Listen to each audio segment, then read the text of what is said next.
27 avril de l'année 2023. Donc, bonjour, ici David au micro. Je suis présentement en compagnie de Berthold que vous pouvez percevoir à l'écran. Donc, bonsoir Berthold, ça va bien? Oui, Excellent. En fait, aujourd'hui, le sujet que j'aimerais aborder avec toi en particulier, c'est par rapport aux perceptions qui peuvent être faites en lien avec le processus de la fusion. Et d'ailleurs, le titre pour cet enregistrement, j'ai envie de l'intituler ainsi: Fusionné et ou schizophrène surdoué en état de transe cognitive. Donc, tout dépendant de la façon qu'on va appréhender le phénomène, ce que certains vont appeler le phénomène d'unification de l'individu, du moins empirique avec le soi transcendantal, de l'âme avec l'esprit qui s'allie. Il y a plusieurs façons de nommer ça. Eh bien, d'une perspective post-matérialiste, si on pense à des gens, entre autres, comme Mario Beauregard, qui est un chercheur dans le domaine des neurosciences, le phénomène peut être appréhendé avec une vision au-delà de la matière. Ou des gens comme, par exemple, Jean-Jacques Charbonnier, qui a développé le concept de conscience intuitive extraneuronale. Donc, c'est un médecin de profession qui s'occupait de réanimation auprès des gens. Et, bon, il aborde, c'est sûr, des phénomènes de mort imminente et d'autres phénomènes en lien avec l'aspect paranormal. Donc, dans le domaine de la science des dernières années, c'est développé ce qu'on appelle le paradigme post-matérialiste, donc qui vient après une vision purement matérialiste du monde, de la vie, de la réalité. Mais en même temps, le même phénomène d'une perspective plus matérialiste, conventionnelle, qui est présente dans le domaine de la psychologie, la psychiatrie. Si on pense à ce qui est véhiculé par le Doc Mayhew, ou tout ce qui est associé au monde des esprits, des gens qui disent qu'ils perçoivent des entités, phénomènes extraterrestres ou autres, pour lui, toutes ces choses-là, c'est le fruit d'hallucinations. Et c'est lié à des gens qui vont vivre un état de psychose en relation avec des gens qui sont atteints de schizophrénie. Donc, le même type de phénomène peut être appréhendé d'une façon post-matérialiste particulière, puis matérialiste d'une manière totalement différente. Et pour se démêler par rapport à ça, ben, c'est sûr que je voulais aborder cette thématique-là avec toi aujourd'hui en particulier. Mais juste avant, je voulais faire quelques petites annonces.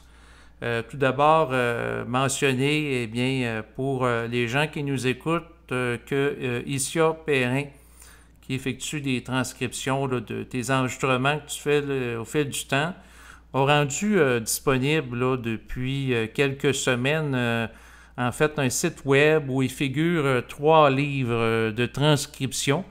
Entre autres, dans certains d'entre eux, en fait, les 2 premiers, on peut retrouver des extraits des meilleurs moments, des entrevues qu'on a fait ensemble, qu'elle a transcrites, et il y en a un autre livre là, par rapport à des enregistrements que tu as fait en solo sur ta chaîne web. Donc, si ce n'est pas déjà fait, je vous propose de découvrir son site web s'intitulant Diffusion Berthold, le feu de la parole, dont vous allez avoir les coordonnées en bas de cet enregistrement. Et comme à l'habitude, si elle nous écoute, eh bien, je la salue et souligne tout le dévouement qu'elle a fait preuve au cours des derniers mois en réalisant là, de nombreuses transcriptions là, de ton matériel.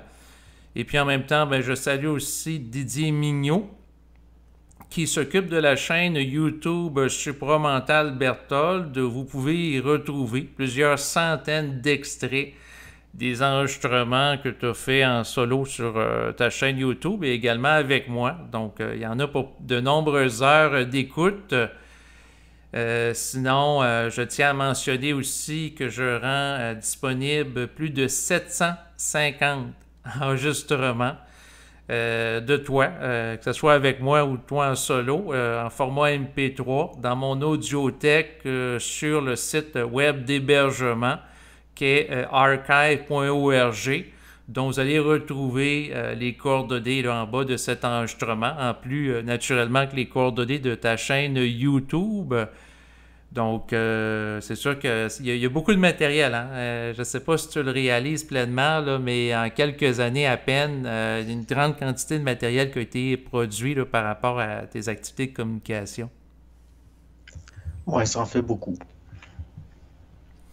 Sinon, en terminant, eh bien, je voulais mentionner que s'il y a des gens qui apprécient mes activités de diffusion web, vous êtes toujours les bienvenus pour me faire parvenir une contribution financière via les services de paiement que sont Interac et également PayPal. Donc, vous allez avoir les informations en bas de l'enregistrement dans l'optique de m'apporter un soutien financier en lien avec mes activités de diffusion web qui m'ont amené à produire plusieurs centaines d'enregistrements au fil des ans que je rends disponibles au public gratuitement. Donc, j'ai terminé pour mes annonces. Est-ce que de ton côté, tu avais des annonces particulières à faire? Non. Excellent. Donc, on peut enchaîner avec la question qui m'habite, à savoir fusionner et ou schizophrène surdoué en état de transe cognitive. Donc, par rapport aux gens qui ont véhiculé de la conscience au fil des ans, dont certains se sont, dans le fond, dits comme étant fusionnés. Si je pense entre autres à Bernard de Montréal qui le dit régulièrement au fil de plusieurs enregistrements, ou des gens comme Daniel Kemp, Marc de la Salle, qui disaient vivre une forme d'unification de leur conscience avec l'esprit. Ce phénomène-là, d'une perspective matérialiste, on va dire des hallucinations, mais d'une perspective post-matérialiste, c'est quelque chose qui est envisageable. Et par rapport à tout ça, et pour apporter les nuances nécessaires, je voulais avoir ta perception là, par rapport à ce type de phénomène et ta perspective. Bah, j'ai pas vraiment. J'ai jamais vraiment regardé ça de ce point de vue-là. De toute façon, par rapport. Ce qui arrive, c'est que, par exemple, dans le domaine de la psychiatrie, ben, on est encore lié au paradigme de la neurochimie du cerveau qui vient des années 50, dans le fond. Mhm. Donc, bon, c'est sûr qu'à mes yeux, c'est un petit peu dépassé, mais bon, c'est encore ça qui fait autorité. Oui, par contre, il y a comme, si on peut dire, des débats qui sont plus présents dans le sens qu'avec le paradigme post-matérialiste que met de l'avant Mario Beauregard, qui est un scientifique à la base québécois, qui a dû s'exiler aux États-Unis pour poursuivre ses recherches en matière de neurosciences. Et lui, il y a des gens qui ont signé, en fait, c'est un document qui vise l'émergence et la reconnaissance dans le domaine scientifique du paradigme post-matérialiste en disant que la perspective matérialiste, c'est très réductionniste, c'est très réducteur pour appréhender la réalité et qu'il faut en venir à élargir. Par contre, le point qui peut être fait, c'est qu'en voulant élargir, là, ça peut déboucher dans certains cas sur des croyances, sur de la dérive sectaire. Et d'un côté, il y a le Doc Mayou qui est très critique envers les sectes, tout ce qui touche au paranormal, avec un souci très pratique. Puis il y en a d'autres qu'on voit sur le web qui se réclament du paradigme post-matérialiste. Puis des fois, on peut se poser la question si ce ne sont pas dans la pensée magique.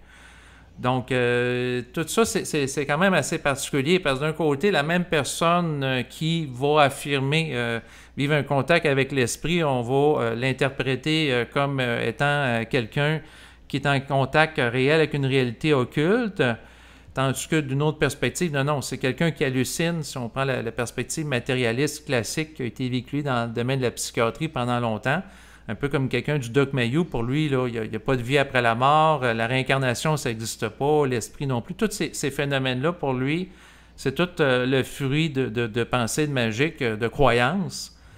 Donc, comment départager le vrai du faux, puis Ben, c'est parce que c'est de l'idéologie, tout simplement.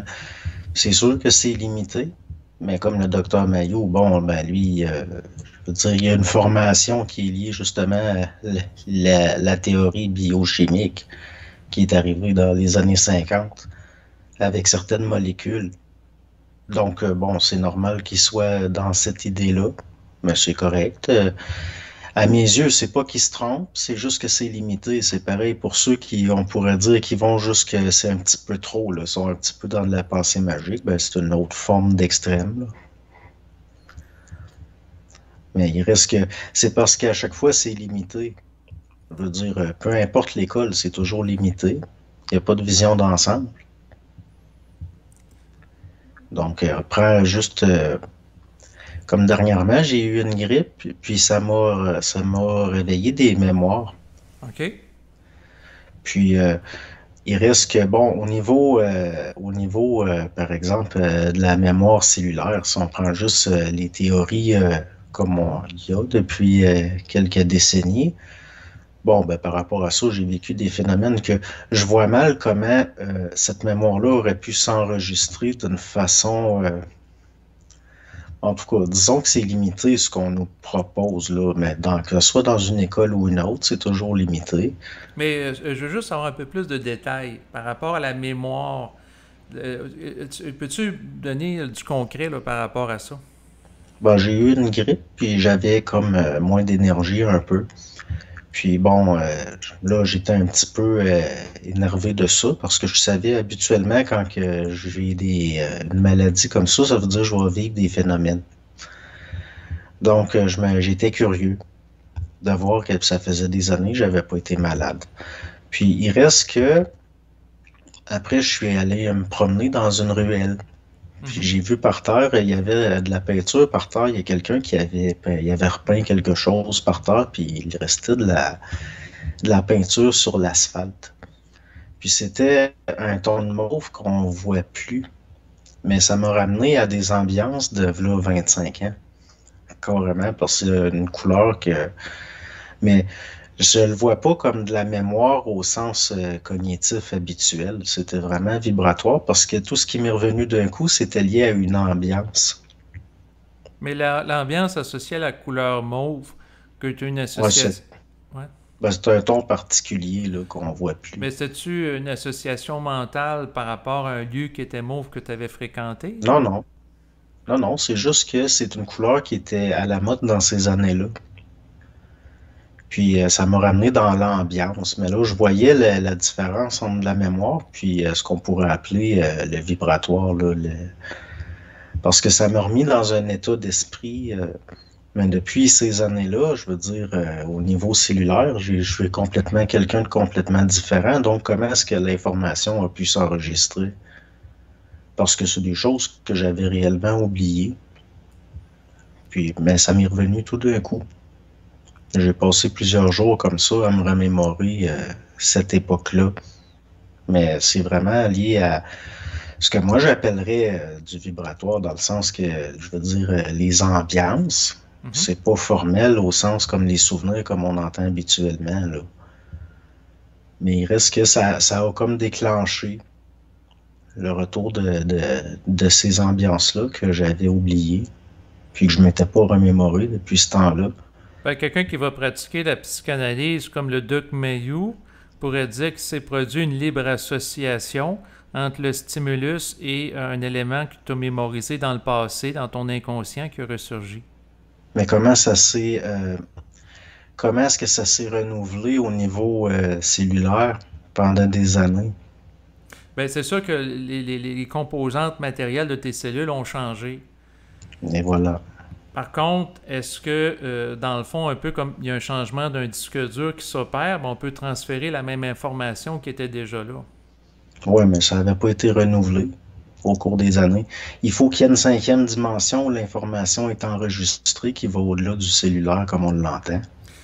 Et c'est la raison, entre autres, pour laquelle il y a Jean-Jacques Charbonnier qui parle de conscience intuitive extraneuronale, donc une dimension de la conscience qui est par-delà des neurones. C'est sûr que si, par exemple, l'information est entreposée dans le cerveau physique, en l'occurrence les neurones, puis les neurones sont changés sur le plan moléculaire au fil des ans, ben à ce moment-là, le support physique, un peu comme le disque dur ou ce que les mémoires de l'ordinateur sont présents, ben, a été changé. Mais pourtant, ce qui me revenait, c'était inaltéré. Puis c'est des choses dont vraiment que c'est de la mémoire que j'avais plus. Mais là, ça a profité peut-être, comment je pourrais dire ça? J'ai eu une petite baisse au niveau de l'énergie. Mhm. Puis on dirait que bon, c'est par rapport à ça. Ça a été, ça a déclenché une mémoire que j'avais plus. Mais je la considère pas comme une mémoire psychomatérielle, là. Parce qu'à mes yeux, presque inexplicable. Il m'est revenu des souvenirs. En tout cas, c'est clair que pendant 25 ans, je me suis pas remémoré ça, là. Non, tu n'as pas entretenu le souvenir, puis il y a peut-être des gens qui nous écoutent, et moi-même, des fois, des souvenirs très lointains, et ils refont surface comme ça, alors que je n'avais pas entretenu consciemment le circuit neuronal par rapport à ça en faisant une rémémoration active là, au quotidien. Parce qu'il y a des choses qu'on va entretenir, là, dans le sens que si par exemple une fois de temps en temps on fait de l'anglais, c'est facile. Mais s'il y a Ouais. plusieurs années, on a fait un cours qui touchait à de l'espagnol où on était curieux pour une autre langue et on ne l'a pas pratiqué, on ne l'a pas entretenu au fil des ans, puis là, il nous revient des détails ou des bribes, mais là, c'est pas pareil, là. Ben, c'est sûr que là, au niveau de la théorie de l'inconscient, ça a le dos large, mais si on considère l'inconscient comme étant lié à un monde de l'âme, puis à l'astral, ben là, c'est parce que on peut aboutir à quelque chose qui se contredit pas nécessairement, là. Mais c'est juste d'aller un petit peu plus loin. De la même façon qu'à un moment donné, bon, si on regarde de l'infiniment petit de plus en plus, mais à un moment donné, il n'y a plus de structure atomique, là, il y a juste des ondes, il y a juste du vibratoire. Je vois pas pourquoi il n'y aurait pas possibilité d'entreposer de l'information sur des plans plus subtils que qu'au niveau du moléculaire, là. Puis ça pourrait expliquer pourquoi ces souvenirs-là sont pas nécessairement liés autant à des formes que plus à des ambiances. C'est vraiment lié à une ambiance, c'est vraiment une ambiance qui m'est revenue. Mhm. Puis bon, par après, là, oui, il y a eu une remémoration, puis là, au niveau, comment je pourrais dire ça, comme c'était là, après c'était mnésique, mais le support, lui, il était informel. C'est vraiment juste une couleur qui a déclenché ça. Mais je Oui. le vois comme lié à la vibration que de la couleur.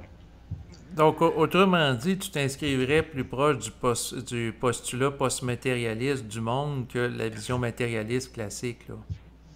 Ben, les deux sont corrects. C'est juste que je trouve qu'il y en a une qui... Un commence ou l'autre s'arrête, mais c'est de la limitation, c'est limité. C'est de toute façon, peu importe le postulat qu'on prend, ça va être limité. Oui, quoique le postulat post-matérialiste cherche à élargir la réalité, il y a le plan physique, puis il y a aussi, bon, si on fait le pont avec la physique quantique, où c'est une vision élargie du monde qui est au-delà de la matière par rapport au champ des probabilités, bon, ben, c'est beaucoup plus vaste que la vision très mécaniste ou terre-à-terre, là, la Moi, ben, à réalité. mes yeux, ça reste quand même terre à terre puis mécanique, mais c'est une mécanique plus subtile. Oui. Sinon, je voulais t'amener à parler aussi de la transe cognitive. En fait, récemment, je me suis intéressé aux travaux de Corinne Sombrun, qui a étudié pendant plusieurs années la transe chamanique en Mongolie. D'ailleurs, les gens qui nous écoutent pouvaient retrouver de nombreuses vidéos d'elle là, sur YouTube. Et j'ai trouvé ça intéressant, ce qu'elle a amené par rapport à la transe cognitive, dans le sens que c'est un concept qu'elle a développé pour parler d'état de modifié de conscience, qu'elle fait une distinction avec la transe chamanique, étant donné que la transe cognitive n'implique pas d'adhérer à des croyances, à pratiquer des rituels religieux en relation avec une culture spécifique. Donc, elle cherche à aller à l'essentiel de la transe et en prenant conscience de son travail, eh bien, j'ai regardé d'une manière très différente des gens qui œuvrent dans le domaine supramental, qui se sont dit fusionnés. Si on pense entre autres à Marc de la Salle, Bernard de Montréal, parce que lorsque, par exemple, Bernard de Montréal fait ce qu'il appelle la canalisation supramentale, ça fait penser à un état de transe cognitive auto-induite, comme peuvent en vivre certains chamans qui, par exemple, vont se mettre à frapper d'une manière rythmée sur un tambour à intervalles réguliers pour induire un état de transe. Donc, la transe cognitive auto-induite va servir à modifier le fonctionnement du cerveau de manière à bénéficier de perceptions intuitives amplifiées, augmentées et plus de créativité. Et c'est sûr que quand je regarde Bernard de Montréal, quand il parle, des fois j'ai l'impression qu'il est un peu à l'image de certains chamans, va vivre un état de transe cognitive auto-induite. Qu'est-ce que tu en penses? Ben, ça se tient parfaitement dans le sens que l'animisme puis le chamanisme ont précédé les religions organisées, c'est-à-dire quand l'être humain est devenu intellectuel. Donc, quelqu'un qui pourrait avoir un mode de perception qui n'est pas de l'intellect, c'est sûr que, bon, on retombe dans des modes peut-être plus anciens encore de perception, parce que Bernard disait qu'il pensait pas. Non, exactement. Puis un peu comme les chamans en Mongolie, qu'a observé Corinne Sombrun, parce qu'elle était avec eux à pratiquer des rituels. Par la suite, elle a fait des conférences. Puis bon, elle est très active là, en lien avec ça. C'est que quand on démystifie le phénomène, c'est des gens qui, lorsqu'ils vivent l'état de transe, un peu comme Bernard racontait, c'est-à-dire lui, quand il vivait le contact avec l'esprit, ce que certains vont appeler le double ajusteur de pensée, eh bien, il réfléchit pas et dans une conscience qui est au-delà de la conscience réflexive et aussi, il y a une perte de la notion de l'espace puis du temps, dans le sens qu'il peut parler pendant plusieurs heures, il se fatigue pas, puis lui, il va dire qu'il est nourri par la vibration, mais d'une perspective plus en lien avec la transe cognitive, ben, on va dire que la personne qui est en état de transe va perdre la perception de stimulus sensoriels, comme par exemple l'envie d'uriner. Ben oui.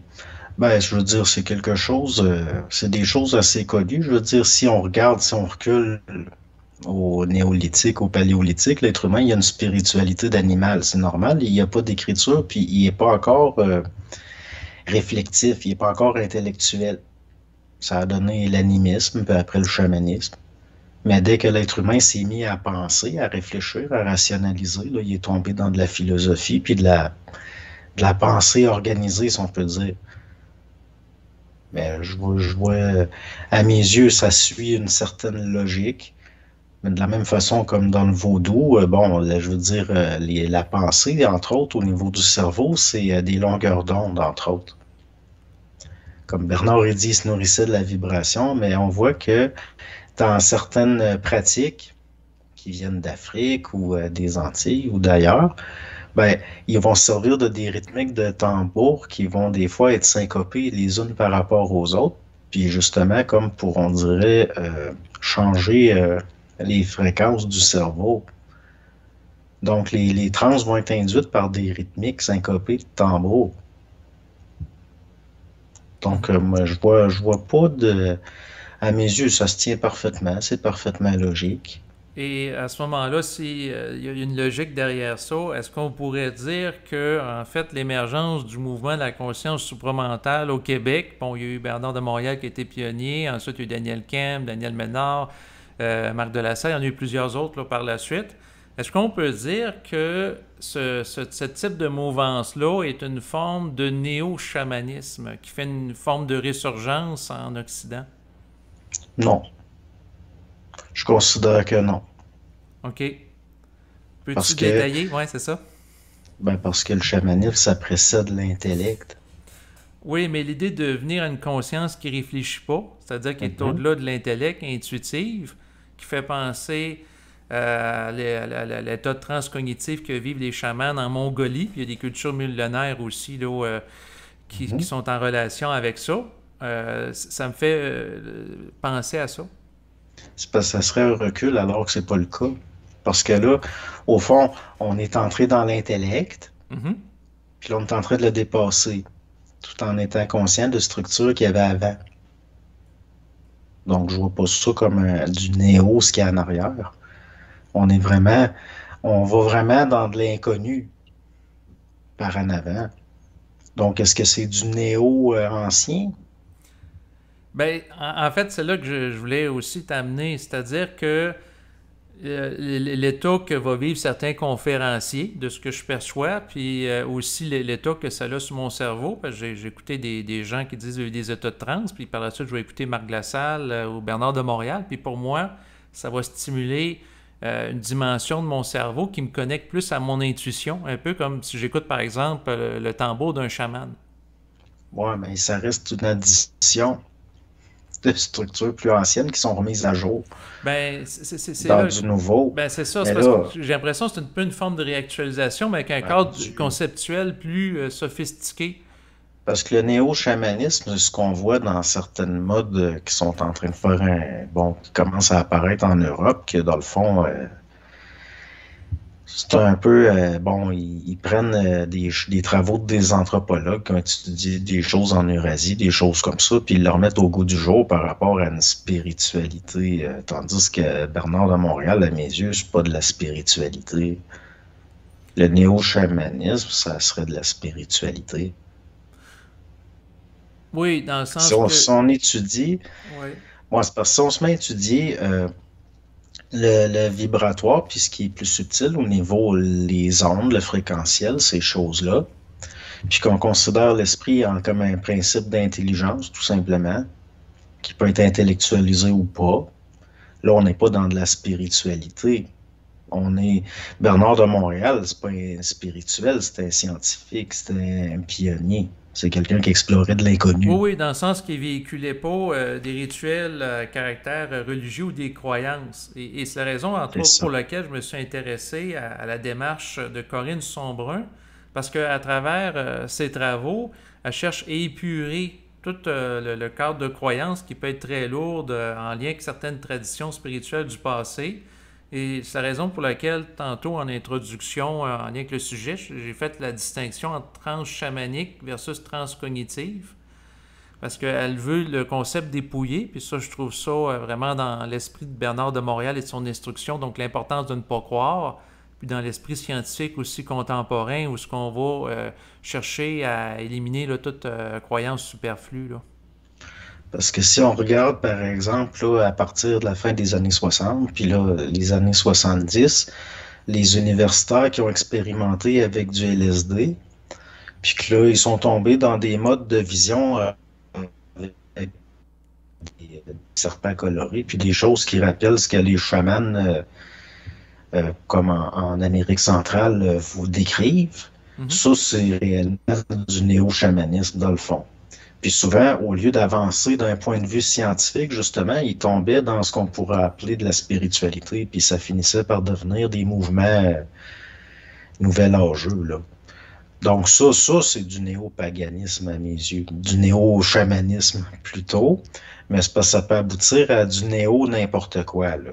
Parce que il reste que, bon, après l'animisme, qui est une spiritualité d'animal, si on peut dire, après ça, l'être humain, il devient plus intellectuel. Mhm.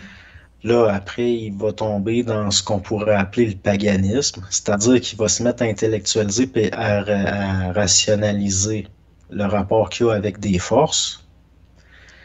Là, après, là, on va tomber dans de la philosophie. Il devient encore plus intellectuel, donc ça devient de la théologie, des religions organisées, puis de la philosophie. Mais là, dès qu'on tombe dans le néo, qu'on dit ça c'est néo-ci, néo-ça, ça veut dire qu'on fait un pas de recul, mais en l'interprétant avec la subjectivité du présent. Mais je vois pas Bernard comme ayant été du néo-chamanisme, là. Non, non, il ne se réclamait pas d'une tradition chamanique, mais le point, puis d'une manière implicite, le fait que, de ce que je perçois à travers ces enregistrements, il vit une forme de transe cognitive lorsqu'il parle. C'est là que je fais la connexion, dans le sens que les chamans, autrefois, vivaient un état de transe cognitive. Mais ils vivent un état second, les chamans. Tandis que Bernard de Montréal, quand il est extra-lucide, il retourne à un état premier. Que l'être humain normal, habituel, est dans son état qu'il considère comme normal, puis qu'on considère comme normal, est dans un état second, au fond, Mais induit par... ça peut être sujet à discussion, parce qu'il y en a qui vont dire que les chamans sont dans un état premier, c'est-à-dire une conscience intuitive qui va procéder à la conscience intellectuelle. bah, c'est parce que ça aboutirait pas à... Je veux dire, c'est pas de l'extra-lucidité. Sinon, ça n'aurait pas abouti à toutes sortes de pratiques, en tout cas, là, comme on voit dans la Santeria, pis ces choses-là, là. Mais Je c'est veux pas. dire, il faut être dans un état, ben, Ouais. on n'est plus dans de la lucidité tant que ça, là. Sinon, ça serait arrêté de la science. Puis c'en est pas. C'est peut-être pas de la lucidité dans le sens, en effet, que c'est lié un esprit scientifique qui va contester des éléments, une conscience contestataire. C'est sûr, si la personne vit une expérience à caractère chamanique, puis manique, puis est plus dans une conscience d'absorption, de perception élargie qui l'envahissent, ce que certains vont appeler une psychose. Ben, C'est c'est pas sûr que la loin de ça. personne peut se perdre. Mais ça, c'est un autre aspect que je voulais aborder avec toi aussi. Puis là, c'est intéressant de voir où ce qu'on en est par rapport à la science. C'est que, grâce, encore une fois, aux travaux de Corinne Sombrun, ces temps-ci, je regarde beaucoup le travail qu'elle fait. Il a été question dans l'un de ses enregistrements que l'activité du cerveau de quelqu'un en transe vue par l'imagerie par résonance magnétique, IRM, est similaire à celle d'une personne en psychose, comme des gens atteints de schizophrénie ou en dépression.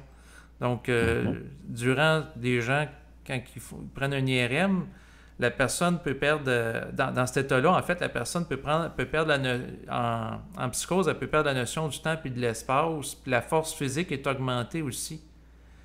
Fait que là, Oui. la question est à se poser, est-ce que, lorsque Bernard de Montréal disait parler de manière vibratoire, est-ce qu'il y avait un état d'activité cérébrale similaire à celle d'une personne en psychose? Ben Euh, non. c'est parce que là, si on dit que les gens qui vivent un état de transe, ils ont la même une activité électrique similaire à ceux qui vivent un état de psychose, c'est sûr que ça... Quelqu'un qui est dans un état de psychose, il y a une perte d'identité. C'est pour ça qu'un schizophrène, par exemple, qui va, mettons, là, qui va halluciner, ou bien si on peut dire qu'il va être en contact avec un monde, entre guillemets, spirituel, là, entre guillemets, puis que là, il y a une volonté en dehors de la sienne qui lui dit ta famille, c'était des démons, puis il faut que tu les tues, puis là, ça fait du monde en psychose qui commettent des meurtres. Mais il y a une perte d'identité. Oui, La alors personne qu'il est y a dans un accès à ce état que certains onirique, vont elle appeler n'est des pas lucide. perceptions élargies. Dans ce cas-là, Ouais. quelqu'un qui est en transe, qui a accès à des perceptions élargies, puis qui peut sortir de cet état-là à volonté, un peu comme le chaman expérimenté, ben là, c'est différent. Mais ce qui est particulier, c'était au niveau, comme je l'expliquais tantôt, au niveau de l'imagerie par résonance magnétique, dans le sens que, mais c'est sûr qu'on n'a pas fait l'expérience, mais ma curiosité a été de voir est-ce que si on rentrerait Bernard de Montréal, s'il serait encore vivant, ou Marc Lassalle, dans une machine à résonance magnétique, puis on dirait parle-nous sous le contact, parle-nous de manière vibratoire, est-ce que les mêmes ondes du cerveau seraient activées que celles d'un schizophrène en état de psychose? Oui, mais avec d'autres zones en plus qui restent activées. Parce que s'il n'y a pas de perte d'identité, Puis les il n'y a autres, pas de... OK. La personne, elle va rester au niveau de... comment je pourrais dire ça? Il va avoir... la personne, elle garde sa lucidité. Puis elle peut même être contestataire puis critique par rapport avec ses expériences.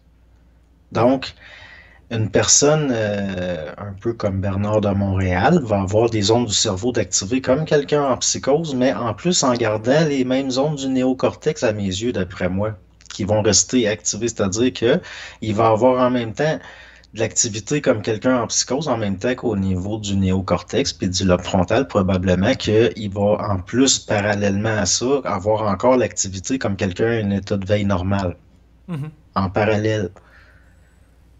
Parce que le cerveau, ben, l'activité, elle change de place, on dirait. Comme quelqu'un qui va être en psychose, là, tout d'un coup, certaines parties sont très actives, puis là, d'autres le sont moins. Mais d'après moi, quelqu'un comme Bernard, c'est tout le cerveau complet en même temps. Il y aurait plus d'activité que chez quelqu'un en psychose, encore plus. Parce que la personnalité n'est pas altérée. Je parle pas de la personnalité dans le sens comme on entend habituellement, mais je parle Mais en le même moi temps, lucide est s'il encore vivait là. une étude de dépersonnalisation, surtout dans ses Oui. premiers enregistrements, il connaissait une étude de Mhm. dépersonnalisation, il parlait plus en jeu, là, Ouais, mais il y avait encore un bonhomme qui était là, puis tu vas avoir une conversation lucide avec. Puis oui. il était conscient de ce qui se passait. Tandis que quelqu'un en psychose, il peut pas tenir une conversation lucide, là. Tu peux pas. Il va pas avoir l'objectivité de te décrire sa psychose, il est pris dedans. Non, non, c'est ça, il sera pas cohérent, puis probablement, Ben comme tu le non. disais, au niveau de l'activité du néocortex qui sert à utiliser les facultés logiques et organisationnelles de l'information et des stimulus seraient sans doute moins activés, là. Donc, ça fait toute la différence. Quand je parle qu'il garde une personnalité, c'est dans le sens que il reste fonctionnel puis lucide, puis objectif, au point où il fait une différence entre lui puis son expérience, au point où même être capable d'être critique puis de s'opposer. Ça, quelqu'un en psychose peut pas faire ça. Exactement. Et c'est sûr que c'est plate que le Doc Mayou ne nous écoute pas parce que lui, pour lui, toute personne qui dit qu'il est en contact avec l'au-delà ou le monde des esprits ou les médiums, les voyants, etc., il met tout dans le panier en disant ben, c'est tout du monde qui hallucine, c'est du délire, etc. Ça vient d'un extraordinaire mépris, dans le fond, pour toute l'humanité, parce que c'est l'histoire de l'humanité, ces expériences-là. Puis, entre autres, ça a été civilisateur. Le chaman, par exemple, dans une tribu, il a un rôle important d'équilibrage au niveau social. De la même façon, lui-même, le docteur Mayou, il a fait ses études par des capucins de Cap-Rouge. Il devait bien avoir de ces capucins-là qui avaient des expériences mystiques, sinon ils ne seraient pas entrés en religion. Est-ce que c'est tous des schizophrènes puis des psychotiques? D'une perspective matérialiste, malheureusement, il va dire oui, il met tout le monde dans le même panier et c'est Ben oui, sûr mais que ils sont fonctionnels, c'est eux autres qui ont, ils ont appris à lire et à écrire.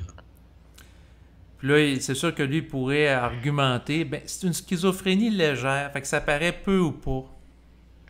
Ça a eu un rôle civilisateur, qu'on le veuille ou pas. Puis, dans des sociétés primitives, ces individus-là ont un rôle important au niveau civilisationnel, puis au niveau social. Ça a une fonction. Ça a une fonction. De la même façon que chez certains animaux, des fois, il y a des comportements que, d'un point de vue, si on l'intellectualise, on le rationalise, ça peut paraître aberrant, comme, je ne sais pas, moi, les rituels de danse chez les oiseaux, puis, mais ça a toujours une fonction. Mhm. Donc, il reste que c'est être limité. Il faut prendre un pas de recul puis regarder dans l'ensemble.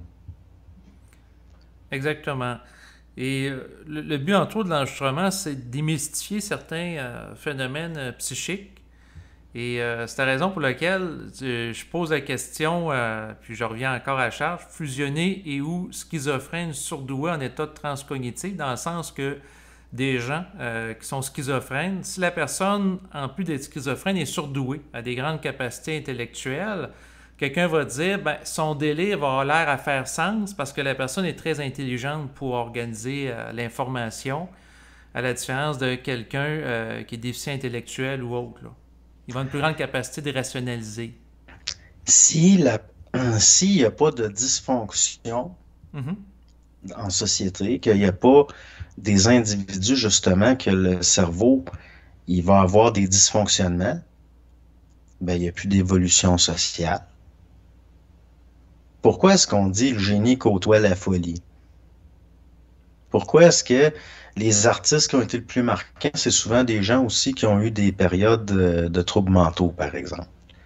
Moi, ce que je dis, c'est de regarder avec un pas de recul puis de voir que ça a une fonction, puis que ça a servi. Il y aurait, si on pense, si chaque individu reste dans un mode parfaitement tout le temps pareil, parfaitement rationnel, puis qu'il n'y a pas de bifurcation de temps en temps, il n'y a plus de découverte, il n'y a plus de créativité, il n'y a plus rien. Non, c'est ça, parce que la personne est juste dans un monde intellectuel, cérébral, juste avec le néocortex, puis elle est déconnectée de la dimension intuitive ou instinctive, donc ce que certains vont appeler le cerveau limbique ou le cerveau reptilien. Ben, c'est sûr que ses perceptions puis son vécu vont être appauvries.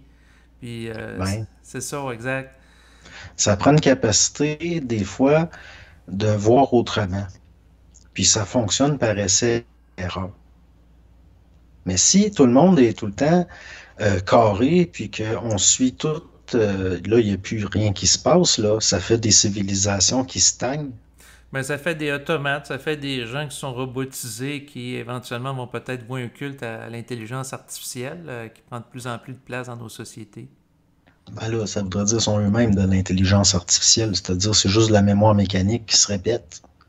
Exactement, ils n'ont pas accès à une intelligence créative et c'est un autre aspect sur lequel je voulais t'amener. Est-ce que le fait d'avoir accès à une transe cognitive ou ce que dans le jargon supramental, on va parler d'une conscience vibratoire, ça serait une forme d'accès justement à quelque chose qui va permettre un renouvellement de la société, une évolution, quelque chose d'autre, là? Ben oui, c'est évident, parce que sinon, il n'y a plus de découverte, il n'y a plus rien. Même là, sans qu'on parle nécessairement comme la conscience supramentale, mais supramentale, si on le prend étymologiquement, ça veut dire au-dessus de l'intellect. Mhm.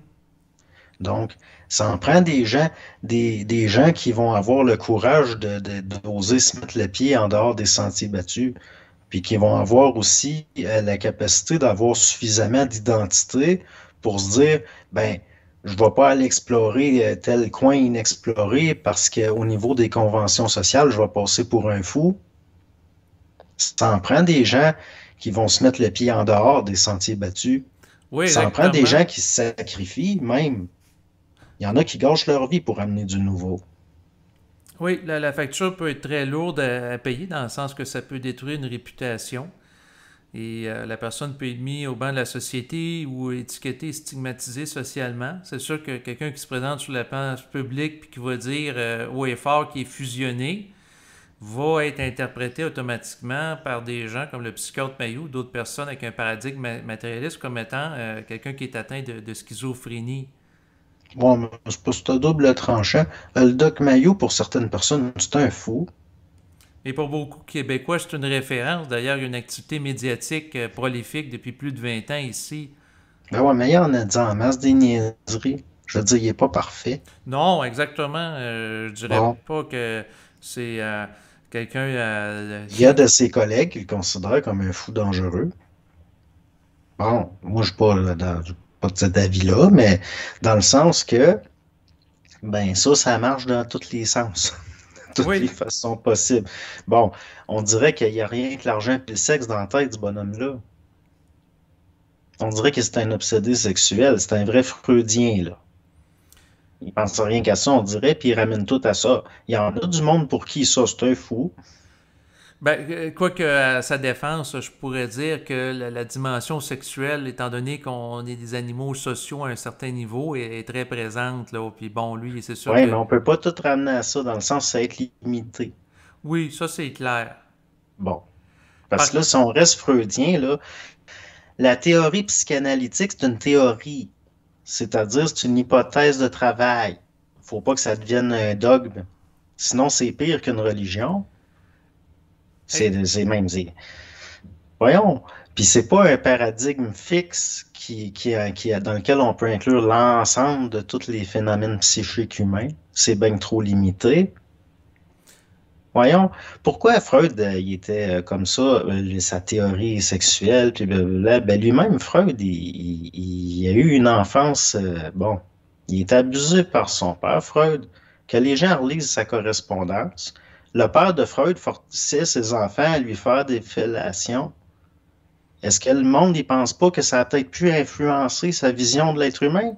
puis le fait qu'il tétait de longs cigares qui avaient la forme d'un pénis.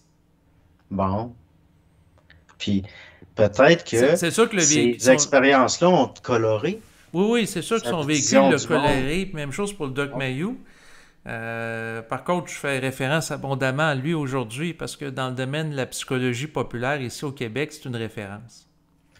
Bonne référence, ça dépend pour qui.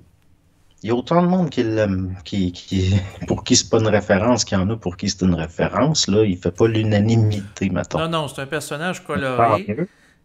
Il Par- faut pas que ça fasse l'unanimité dans le sens que dès qu'il y a un consensus, que là, on a beaucoup parlé dans les dernières années, un consensus scientifique, ben dès qu'on s'enferme dans un consensus scientifique, il n'y en a plus de science. Mhm. Parce que la science, bon, ça fonctionne avec, entre autres, des débats, puis il faut qu'il y ait des oppositions d'idées, il faut que ça bouge, pour si on veut voir du nouveau, justement. Exactement, mais des fois, je prends en considération sa perspective qui est très terre-à-terre parce que ça amène un esprit critique. Lui est très critique par rapport à la religion, tout ce qui touche au paranormal aussi. Puis des fois, il m'a fait voir des choses dans le sens que il avait fait une émission, entre autres, sur la réincarnation, là, que j'avais écouté sur YouTube, où il interrogeait les gens qui disaient qu'ils avaient vécu dans des vies antérieures, etc. Et son propos que je trouvais intelligent, il confrontait souvent les gens à bon, vous me dites ça, mais ça s'appuie sur quoi? Puis concrètement, qu'est-ce que ça vous donne? Tu sais, concrètement, comment ça améliore votre sort? Puis, tu sais, ce qui m'a fait réaliser, c'est que beaucoup de gens qui s'intéressent au fusionné, puis moi-même dans le passé, finalement, on peut perdre beaucoup de temps puis d'énergie par rapport à ces trucs-là là, liés à l'étude du paranormal. Parce qu'il y a l'instinct de préservation, c'est-à-dire que on a des programmations, des mécaniques qui sont là pour la survie. Mhm. Donc, l'individu va avoir un instinct de préservation. Mais là, l'individu actuel, il est intellectuel puis il réfléchit. Donc, il va être porté à vouloir, il va être porté à interpréter de façon à ce qu'on pourrait voir de la survie. Donc, bon, l'affaire d'incarnation, entre autres, bon, si on considère qu'on intellectualise du subtil, ben, ça a donné de la spiritualité, ça a donné de la croyance. Puis pourquoi l'être humain, des fois, il va croire à certaines choses parce que ça fait son affaire, puis que ça le rassure. Pourquoi il a peur? Ben, parce qu'il a l'instinct de préservation, puis il est programmé pour survivre. L'être humain, il est comme ça, il a peur. Donc, il va être porté à vouloir rationaliser, puis intellectualiser. Mais il reste que, bon, d'un point de vue psychologique, ça, le docteur Maillot, il comprend bien, dans Mhm. le sens que il voit que c'est pas objectif nécessairement, puis il comprend aussi les mécaniques liées à de l'angoisse existentielle qui font que des gens vont être rationalisés, puis là, ça devient de la spiritualité. Ça, c'est correct. Parce que il sait que ça a une fonction psychologique, c'est-à-dire évacuer de l'angoisse. Souvent, peut-être pas tout le temps, mais ces mécaniques-là, il les connaît bien. Parce que là, c'est comme lui, dans sa théorie psychanalytique, bon, il y a les pulsions de vie, il y a les pulsions de mort. Mhm. Puis c'est sûr qu'il y a un conflit, bon. Fait que donc, oui, c'est sûr qu'il y a des... Mais quand il ramène ça à du concret, puis qu'il dit, ouais, mais qu'est-ce que ça vous donne concrètement? C'est pour que, justement, qu'au niveau de la rationalité, que l'être humain, il se rende compte que des fois, s'il n'est pas rationnel. Mais il reste que c'est d'essayer de régler des problèmes engendrés par la rationalisation. Parce que ça tient pas compte, par contre, de tout, là. Il y a quand même des choses que c'est limité. Mais il reste que, bon, au niveau des individus puis de leur vie de tous les jours, oui, des fois, c'est plus nuisible qu'autre chose. Ben exactement. Il racontait à un moment donné dans un enregistrement qu'il parle avec une personne suicidaire et la personne étant de croyance religieuse catholique, eh bien, elle veut mourir pour aller au ciel parce qu'elle croit qu'elle va être bien au ciel si elle meurt. Fait que Mais déjà là, c'est irrationnel. ben c'est ça, c'est que le Doc Mayou va confronter la personne, puis là, à un moment donné, il disait, mais là, qu'est-ce que je fais avec quelqu'un qui est suicidaire, puis il est jammé, il est coincé dans des croyances de pensée magique que ça va être mieux de l'autre bord. Ouais, mais il a pas l'air de tenir au compte du fait que du monde suicidaire qui croit à rien, il y en a aussi. Exactement, sauf Donc, que, c'est pas le problème, là.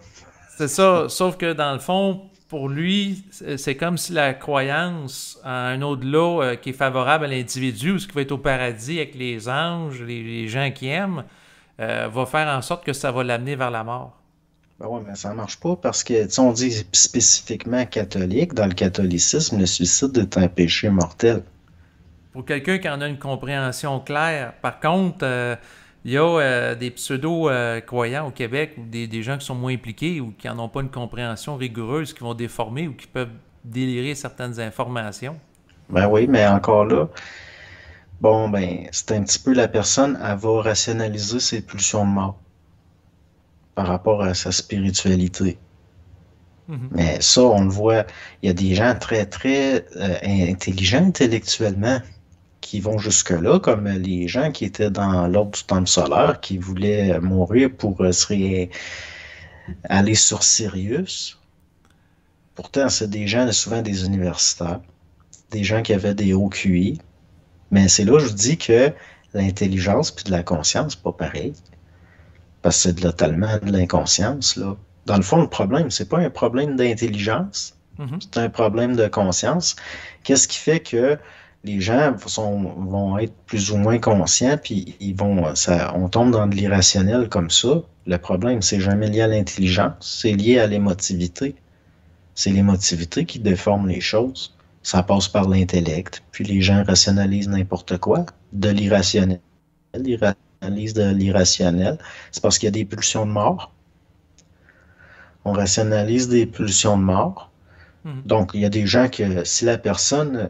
Par contre, là, le Doc Mayo, où ça s'arrête, il est capable de constater qu'il y a des pulsions de mort. Mais là où ça s'arrête au niveau de la théorie psychanalytique, c'est quoi la fonction de ça? Ça vient d'où, puis pourquoi c'est comme ça? Comment ça se fait qu'il y a des forces de l'irrationnel dans l'être humain qui vont l'amener vers la mort? Ben là, il va y avoir l'interprétation de la contre-pulsion de vie, c'est-à-dire la transmutation de la pulsion de vie qui est contrariée en pulsion de mort. Mais ça se tient pas. Ben, je te donne un exemple. Mettons, la personne est prêtre catholique religieuse. Sa pulsion de vie, son désir sexuel est contrarié, parce qu'un prêtre, normalement, n'a pas le droit d'avoir de relations sexuelles. La personne refoule la pulsion de vie, donc le désir d'avoir une activité sexuelle. Et à un moment donné, ce qui arrive, à force de refouler et d'être contrarié, progressivement, la personne peut devenir haineuse par rapport aux gens qui ont une activité sexuelle normale. Et à ce moment-là, le désir s'est été comblé, puis il y aurait une vie sexuelle. Il n'aurait pas cherché à être jaloux des autres ou à se venger par rapport aux autres, puis être très sévère avec ceux qui ont anormalement sévère que des gens qui ont anormalement là, de plaisir sexuel ou autre. Ouais, mais là, ça, c'est pas de la... Dans le fond, ce qui arrive, c'est que quand il y a un besoin qui n'est pas comblé, là, ça va engendrer ce qu'on appelle la frustration. Étant donné que l'énergie, elle ne peut pas disparaître, il faut qu'elle se transfère. C'est ça, il y a une transmutation de l'énergie. Mais ça n'explique pas comment ça se fait qu'il y a des pulsions de mort c'est chez des êtres humains qui vont être portés à vouloir mourir. Ben là, c'est sûr que dans une perspective psychanalytique, on peut dire que c'est le vécu de l'individu qui nuit à la canalisation saine de l'énergie, dans le sens que, on parle de la sexualité qui est contrariée parce que c'est un terme typique lié à la psychanalyse. Mais dans le fond, par rapport à ça, l'idée c'est que rien ne se perd, rien ne se crée. Donc la pulsion de vie qui est contrariée. Mais ça me fait penser d'ailleurs par rapport aux jeunesses hitlériennes puis au mouvement du nazisme. Apparemment, il empêchait les gens d'avoir des relations sexuelles au niveau des soldats pour qu'ils soient plus ardents à la guerre. Dans le sens que la pulsion de vie soit modifiée, qu'il soit transmuté en pulsion de mort puis qu'il soit plus combatif. Si jamais tu jases avec... c'est parce qu'à un moment donné, là, il faudrait tomber dans une vision peut-être plus jungienne. Jung, lui, pour lui, la sexualité, c'était un des aspects de la libido. La libido, c'est juste de l'énergie. Donc, en demandant à des soldats d'être abstinents, tu rendais plus d'énergie disponible pour mettre dans le combat. C'était de la même façon, on voit ça chez certains artistes. Oui, t'éviter une dépense d'énergie, sauf que l'expression naturelle d'énergie contrariée, elle peut s'exprimer par des chemins détournés. Ben, c'est parce qu'au fond, nous autres, on polarise. Fait que là, la pulsion de vie, la pulsion de mort, bon, on voit ça comme séparé.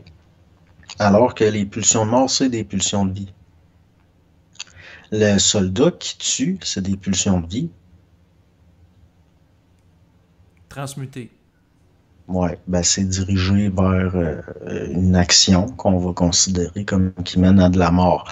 Mais anciennement, pourquoi est-ce qu'un animal, par exemple, qui défend son territoire va être agressif? C'est pour sa survie. Un animal va tuer un autre animal, c'est toujours pour sa survie. Mais quelqu'un peut être agressif par rapport à justement à son instinct de survie qui est menacé parce qu'il est envahi par une armée ennemie sur son territoire. L'affaire au niveau, par exemple, comme qu'on voit au niveau de la maladie mentale ou des choses comme ça, c'est qu'il n'y a pas d'intégration de la mécanique, puis que ces choses-là sont en roue libre. Ça devient, c'est juste des programmes, puis il n'y a pas de conscience. Dans le sens que ça va s'exercer, mais en dehors de la conscience. C'est là qu'il y a un problème. Mhm. Mais au niveau des lois évolutives, il va falloir un jour que la conscience intègre la mécanique de ces choses-là.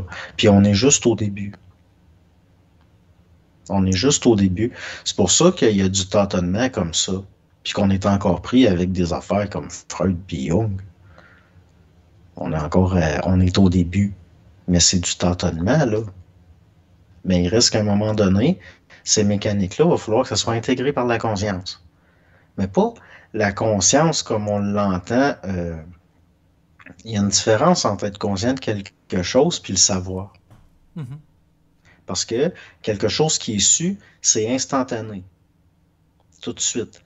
Tandis que quelqu'un qui est dans de la conscience mécanique intellectuelle, il faut qu'il réfléchisse. Il faut qu'il arrive à la conclusion que. Mais à un moment donné, il va de plus en plus venir au monde des gens qui vont savoir instantanément ces choses-là, sans avoir besoin d'aller à l'université. Ils vont le Oui, voir. oui, dans le sens d'une perception, d'une vision globale, ben, ça revient un petit peu à la conscience intuitive qui, dans le fond, procède par immédiateté, instantanéité versus la conscience réflexive que c'est étape par étape, là. Ben oui, parce que au fond, on est comme des aveugles qui tâtonnent au lieu de voir. Mais à un moment donné, il va falloir que notre intuition devienne notre intelligence. Parce que là, il reste que on est encore au début de tout ça. C'est pour ça d'ailleurs que les psychanalystes, les psychologues, puis font des affaires d'art, qu'on on comprend mal certaines choses, on comprend mal comment que les énergies s'écoulent, puis les structures psychiques, puis ces choses-là, ce qui fait que au fond, on crée des structures, comme par exemple, je ne sais pas moi, des affaires désordonnées comme TikTok puis tout. Après ça, on se surprend que ça crée des troubles mentaux chez les jeunes, par exemple. Mhm. Mais c'est juste normal.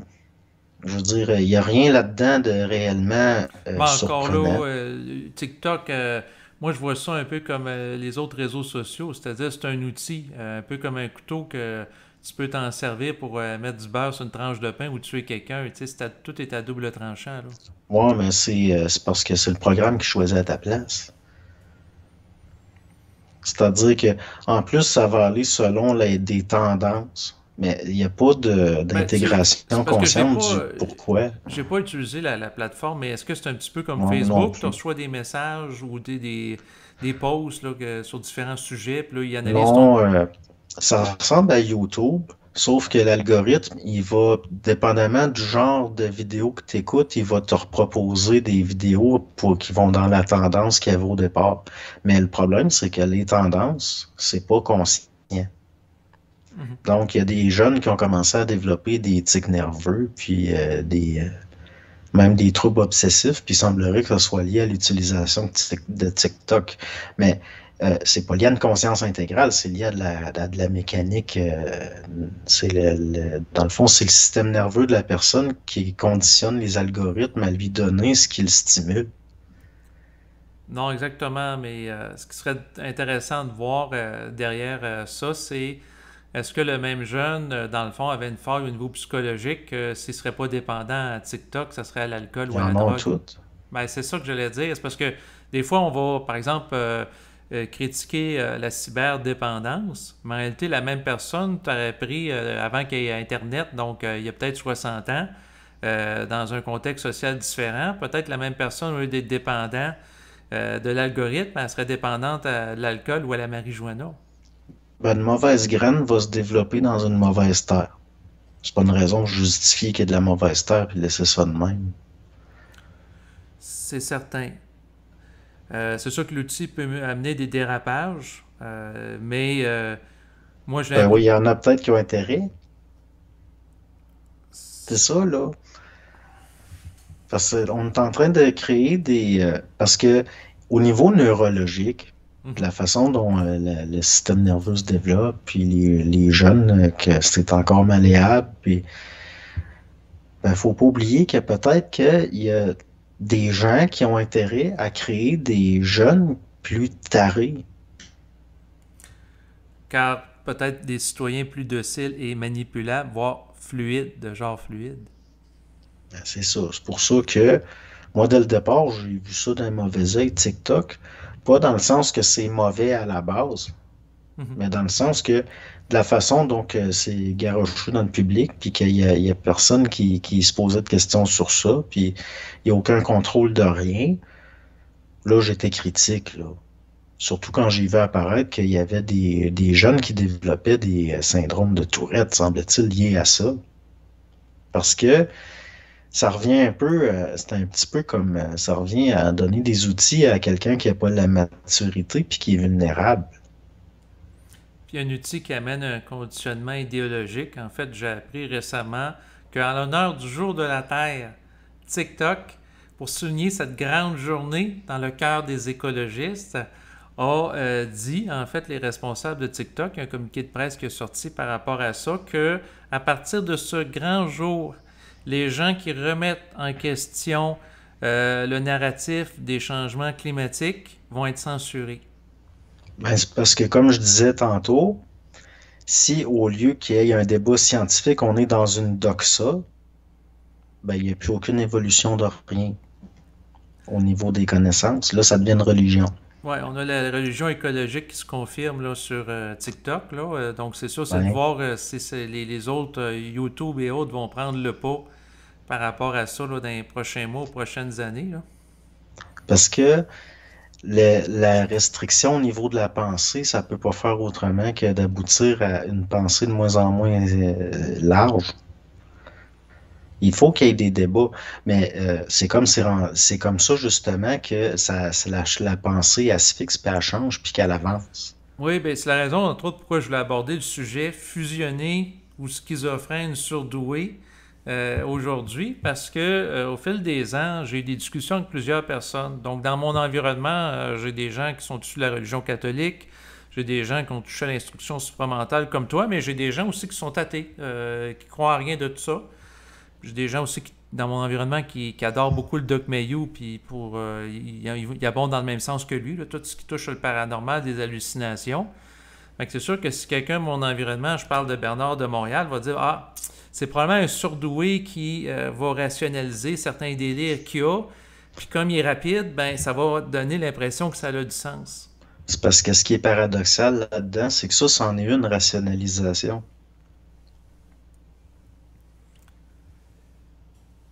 C'est, ça Mais veut la dire personne que peut me dire, ben regarde, son langage est abstrait, il a fait des prophéties qui ne se sont pas nécessairement avérées. Donc, à ce moment-là, c'est difficilement vérifiable. ben, c'est pareil pour n'importe quel scientifique ou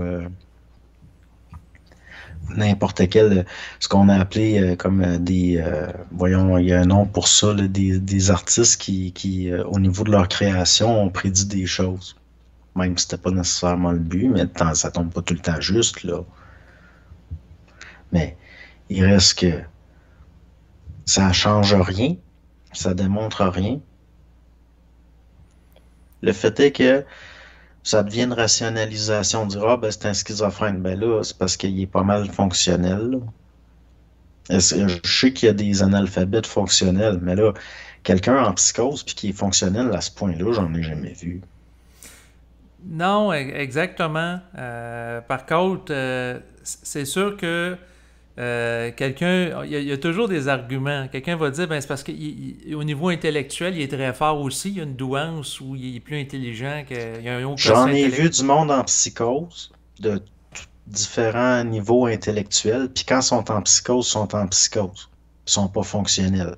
Même quelqu'un qui est proche de 200 de QI, quand il est en psychose, il est pas fonctionnel, là. Mhm. Il est comme dans un état onirique.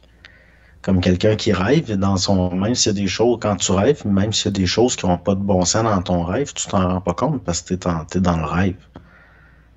Mais c'est pareil avec des psychotiques que j'ai connus. Ils n'étaient pas fonctionnels quand ils étaient en psychose. Tandis qu'à Bernard de Montréal, j'ai jamais entendu dire qu'à un moment donné, il avait perdu la carte complètement, puis qu'il n'y avait plus d'hygiène, puis qu'il fonctionnait plus. Oui, quoique j'avais déjà discuté avec quelqu'un qui l'hébergeait en Europe qui, d'ailleurs, l'enregistrement là, est encore disponible sur YouTube. Là, ça date de quelques années. En fait, c'était par rapport à une entrevue que j'avais faite avec Jean-Luc qui a duré plusieurs heures. Et lui, ce qu'il mentionnait, c'est que quand il l'hébergeait, il devait lui rappeler d'aller déféquer là, à chaque jour, parce que sans ça... Ouais, mais ça correspond pas à une psychose, ça. Ça peut correspondre, par contre, à ce qu'on appelle des autistes de haut niveau. Ça arrive des fois qu'à ce niveau-là, ils ont des problèmes. Mais ça Ils peut sont tellement correspondre concentrés à... dans ce qu'ils Oui. font, puis bon, qu'ils oublient certaines affaires, mais ça veut pas dire qu'ils en sont devenus totalement inconscients, parce que si tu y rappelles, là, il va le faire. Tandis que quelqu'un en psychose, il t'écoutera même pas, souvent. Même si tu y rappelles le bon sens, là, il en tiendra pas compte. Non, exactement, mais ça peut être le propre de quelqu'un qui vit un état de transe cognitive, comme je le parlais tantôt, altéré de conscience, où il va perdre la notion du temps et de l'espace et des perceptions corporelles. Parce que ça, des phénomènes de fonctionnement comme ça, on voit ça chez, comme par exemple Glenn Gould, qui se nourrissait mal, mais lui, ça a plus l'air d'une sorte d'autiste. OK. Donc, probablement que aussi des fois, il y en a de ces cas-là, des fois, ils vont avoir des troubles au niveau de l'appareil urinaire parce que ils passent des heures à faire la même tâche sans aller aux toilettes. Ils écoutent pas leur corps, ils portent pas attention, sont trop détachés. Mais ça, c'est pas comme un schizophrène qui se chie dessus, là. Non, exactement. Par contre, un état justement de détachement ou de dépersonnalisation, ce qu'on va appeler un état de conscience prépersonnelle, à ce moment-là, ça peut être propice justement à une perte avec des perceptions sensorielles de base, comme l'envie d'uriner ou de déféquer. Parce que par rapport à ces témoignages-là de Monsieur Jean-Luc, c'est étrange parce qu'il y a plusieurs témoignages de d'autres personnes qui ont connu Bernard puis qui disent que c'était quelqu'un de normal.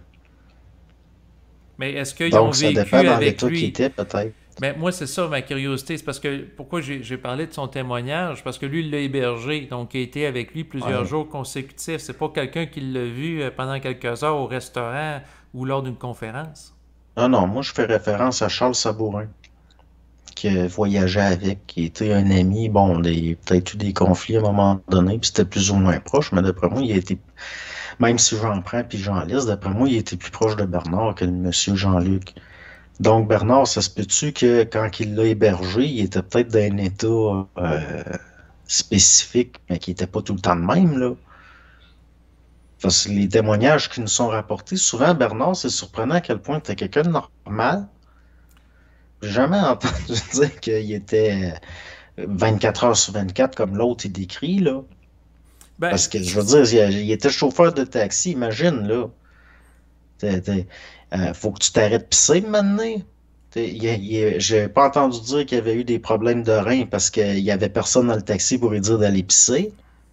non, c'est certain. C'est sûr que bon, là, Ben là, il y a des nuances à faire en effet, parce que je m'appuie sur un témoignage, d'autres témoignages peuvent dire d'autres choses, puis il y a des biais de perception de chaque personne avec leur subjectivité qui vont appréhender l'individu d'une manière différente. hey, être chauffeur de taxi à Montréal, là, faut que tu sois tout là, là. Moi, à un moment Mais, donné, je me suis perdu dans hmm, Saint-Léonard en allant reporter une cassette vidéo. mais il faut dire qu'il a fait ça d'une manière temporaire. Je veux dire, il s'est pas Bon, maintenu en emploi pendant 20 ans de temps, là. non, Ça, mais quand même, moi, je serais même pas capable un après-midi. Tu sais, je veux dire, même si, même d'une ville que je connais, là, je suis plus perdu que ça, là. Je suis plus perdu que ça. Je suis même pas capable de chauffer un char. Ben, c'est sûr, ça m'a jamais tant intéressé ni tenté. Je n'ai jamais eu besoin. Mais il reste que, moi, ce qu'on me rapporte, c'est pas aussi extrême que ce que d'autres rapportent, là. Mais il a quand même rapporté lui-même quelque chose d'extrême en conférence. À un moment donné, Bernard de Montréal disait que il était sur le point de présenter sa femme à quelqu'un d'autre, puis il se rappelait plus de son nom. Ouais, ben ça peut arriver. Ben, je veux dire, Ben, tu sais, ça peut arriver. Moi, en tout cas, si ça m'arriverait avec ma femme, elle serait insultée en maudit. ouais, ouais, je sais bien là, mais c'est parce que ça, je le vois avec des proches, des fois, j'en ai des proches qu'ils me confondent avec d'autres membres de la famille, là. Mais tu sais, je veux dire, peut-être sur le coup, ça dure quelques secondes, là. Mais là, mais il reste que, bon, peut-être, oui, des phénomènes psychiques de même. Peut-être, mais peut-être et tout, Bernard, je sais pas. Moi, j'ai l'impression que des fois, il forçait la note pour se faire comprendre. Peut-être qu'il en mettait un petit peu des fois. Mais là, Mhm. d'un autre côté, peut-être qu'il était d'un état d'esprit que spécifiquement, là, tout d'un coup, il l'avait pas d'informations. Ça m'est déjà arrivé de me réveiller, puis je me rappelais même plus j'étais qui. J'étais entre la veille puis le sommeil, j'étais dans un état psychique anormal. Mhm. Puis là, mais ça dure quelques minutes. Ben, tu peux être en état de transe, un peu comme l'entre-deux, comme par exemple, s'il y a des gens qui m'écoutent qui font du yoga de type Nidra, ben ça va amener un état de conscience parce que plusieurs séances que j'ai faites, ben, j'avais suivi des cours par rapport à ça. Puis j'écoute des fois les enregistrements, il y en a plein sur Internet gratuitement. Ben, à un moment donné, tu sais plus qu'est-ce que la personne dit dans la session. Parce que ton état est entre la veille et le sommeil, tu perds le fil des propos qui sont tenus. Bon, ben, quand on a beaucoup expérimenté, mettons, parce que quelqu'un qui fait des expériences avec son psychisme, veut pas, il joue avec la mécanique un peu de sa neurologie. Mhm. Des fois, il y a des phénomènes étranges. Donc, tu sais, ça peut arriver des choses bizarres, là. Ça m'est déjà arrivé en plein milieu d'une épicerie, je me rappelle plus que je fais là. Là, ça me prend quelques minutes. Mais le temps que tu te retrouves, Mhm. puis que tu te réintègres, t'es sur la panique, là. C'est pas des choses ben plaisantes. Mais il reste que, peut-être Bernard, bon, des fois, il rapportait des affaires que, tu sais, je veux dire, moi, je l'ai pas vécu à sa place. Mais il y a tout le fait que, bon, euh, faut pas non plus négliger le fait que Bernard, c'était un être humain, c'est-à-dire qu'il y avait un intérêt, dans le sens que, ben, le personnage extraordinaire, faut que tu le vendes.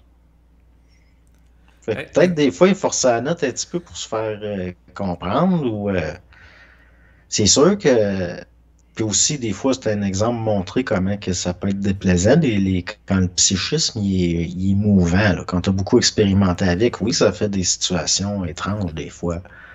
Mais exact, mais j'en prends puis j'en non, laisse là, non, mais tu sais. comme dans toute chose, j'en prends puis en laisse aussi. C'est sûr que dans le fond, ça peut être intéressant de vouloir démystifier le personnage vu qu'il a œuvré sa scène publique. Mais l'idée que Bernard de Montréal, il avait besoin de 24 heures sur 24 qu'il y a quelqu'un qui dise d'aller aux toilettes quand c'était le temps, ça je crée pas ça. Ah, je ne vais pas nécessairement croire ça non plus. Sauf que, dans le fond, par rapport à cette expérience-là, c'est particulier. Ou le fait que, dans le fond, il disait, bon, quand les forces te branchent, tu n'as plus de mémoire, ils vont enlever du mémoriel. Mais quand que tu te regardes ça avec un autre paradigme, tu peux te poser la question, est-ce que, dans le fond, il vivait des symptômes précoces d'Alzheimer ou est-ce qu'il y avait des pertes de mémoire? Ben, il a l'air d'avoir été lucide jusqu'à la fin de sa vie. Non, mais ça se fait progressivement. C'est-à-dire, par exemple, Ouais, mais quelqu'un... ça, c'est quand même quelques années avant de l'Alzheimer, c'est quand même progressif, là. C'est pas si lent que ça, là. C'est pas sur 15-20 ans tant que ça, là. Tu sais, quand j'ai appris que Moses, il était décédé de l'Alzheimer, ça m'a traversé l'esprit de me dire, ben, quand il y avait des pertes de mémoire au début, il pensait peut-être que c'était des symptômes de la fusion. Exact. Donc, mais je pense pas que Bernard, il a pas l'air d'un cas d'Alzheimer, là. Tu sais, je veux dire, pour du monde qui ont jasé avec, même quasiment sur son lit de mort, puis même si on écoute la dernière conférence qu'il fait, qui est quasiment mourant, Oui, ça c'est... correspond pas à quelqu'un qui est en Alzheimer, là. Non, non, exactement. Par contre, quelqu'un pourrait dire qu'il y avait des symptômes qui s'installaient progressivement dans ce sens-là. Ben oui, mais dans l'Alzheimer, tu commences à oublier certaines choses liées à la mémoire à court terme par rapport à des détails. De là à pas te souvenir du nom de ta femme, puis 10 minutes après, tu t'en rappelles, là, c'est spécial, là. Tu sais, je vois pas ça comme... Un je vois symptôme pas ça. précoce, non. Oh non, non. Il y en a, ils pourront dire, ben, c'était comme de la démence précoce. Mais moi, je trouve, si des années avant, il commençait à faire de la démence précoce, comment ça se fait qu'il est allumé de même à la fin de sa vie? Ça marche pas non plus. Et- Donc, on peut parler d'un cas à phénomène psychique. C'est-à-dire que il y avait un psychisme différent. Ça, c'est évident, là. Mhm. Mais là, c'est pas nécessairement obligé d'être lié à une pathologie. On n'est pas pour à chaque fois prendre le DSM puis dire, ah, ben c'est ça, puis ça correspond à ça, puis à ça, là. C'est pas nécessairement une pathologie. Sinon, dès que quelqu'un amène quelque chose qui sort des sentiers battus, on va le voir comme un symptôme d'une maladie mentale. Heureusement qu'il y a des fonctionnements différemment puis des accidents au niveau du fonctionnement dans le psychisme humain. Sinon, on sera encore, on sera encore avec des lances puis des, tu sais. Oui, on bénéficierait pas de la pensée divergente et créative qui peut émerger dans l'état de transe cognitive. Ben, entre autres, mais je parle juste le fait d'avoir une pensée qui est pas fixe nécessairement selon des modes qu'on pourrait dire entre guillemets normaux. Oui, Parce c'est que ça. la découverte, ça arrive souvent par accident ou par erreur ou par bon. Il faut que tout ça, ça a une fonction. Je veux dire, même ce qu'on qualifie de maladie mentale, ça a des fonctions au niveau collectif dans l'évolution puis l'histoire des sociétés. Souvent, c'est comment est-ce qu'on définit quelqu'un de normal, un esprit sain normal? C'est parce qu'on ce qu'on connaît de ce qui est anormal puis ce qui est pas sain. Mhm. C'est parce qu'il y a des malades mentaux qu'on a pu rationaliser c'est quoi un esprit sain ou quelqu'un de normal, entre guillemets. Je veux dire, dans le fond, là, heureusement parce que qu'on le veuille ou pas, l'intellect, c'est une mode de pensée analogique. Donc, heureusement qu'il y a des affaires qui bifurquent, puis sinon, on n'aurait même pas la pensée. On n'aurait même jamais développé l'intellect. On serait des machines qui obéissent à des stimuli, puis qui répètent les mêmes affaires tout le temps. Il n'y aurait pas de conscience. Je veux dire, c'est quasiment anormal, la conscience. Mhm. C'est même, ben, on pourrait dire paranormal. Le seul fait d'être conscient, puis d'avoir le seul fait que l'être humain ait développé une conscience de sa conscience, c'est dans le paranormal pas mal, là. Sinon, on serait comme une roche ou un insecte, là. Mhm. C'est... Fait que finalement, bon, Bernard, moi, je le considère pas comme un malade mental. Peut-être qu'il y avait des névroses comme tout le monde, mais là, à un moment donné, il faut pas virer fou puis prendre le DSM puis voir des symptômes dans tout, partout, tout le temps dès que ça bifurque un peu. Sinon, on va déclarer tout le monde malade mental. Parce que tout le monde a des névroses, tout le monde a des troubles, tout le monde a des... Oui, ben, tout le monde peut porter certains éléments qui peuvent être interprétés comme étant pathologiques, mais ce qui devient problématique, c'est une question de dosage.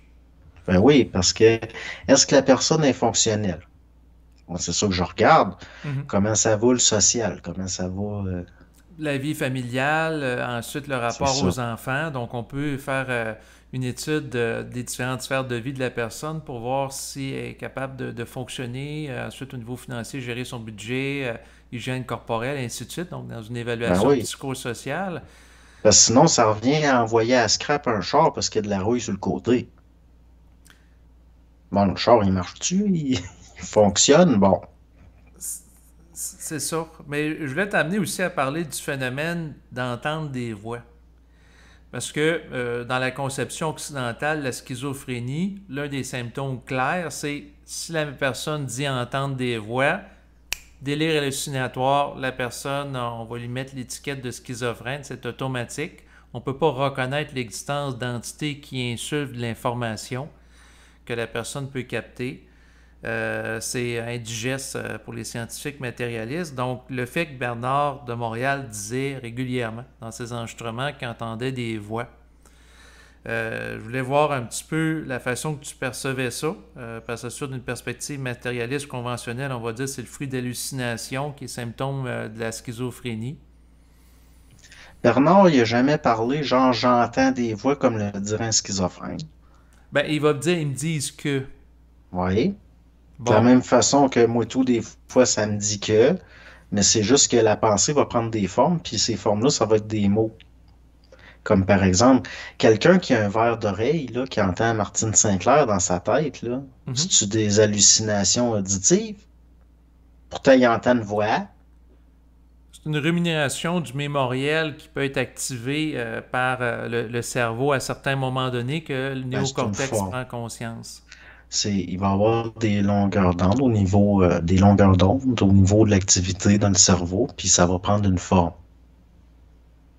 Donc oui, les réminiscences, parce que le cerveau, il fonctionne il répète des affaires, puis bon, c'est lié à la mécanique mnésique, entre autres. Mais il faut pas non plus, dès que la personne a dit dans le fond, on entend toutes des voix qu'on le veuille ou pas. L'affaire, c'est que le schizophrène, lui, ça, c'est invasif. C'est en dehors de sa volonté, c'est invasif. Mais j'ai jamais considéré comme quand Bernard il parle, ils me disent puis tout, que c'était invasif ou que ça avait une forme comme des hallucinations auditives. Ça avait pas. C'est un peu comme certains scientifiques qui vont ils vont faire des découvertes par visualisation. Tout d'un coup, ils voient de quoi? On va-tu dire c'est une hallucination, c'est un schizophrène? Ben, il y a certains scientifiques qui vont sans doute dire ah, c'est une hallucination visuelle, votre cerveau, il y a comme des airs qui sont C'est dissociés, parce il que ça manque de revient à dire que congruence. tous les plus grands artistes, tous les plus grands découvreurs, tous les plus grands scientifiques, tous les visionnaires, prendre bien comme faut le mot visionnaire, c'est tous des schizophrènes.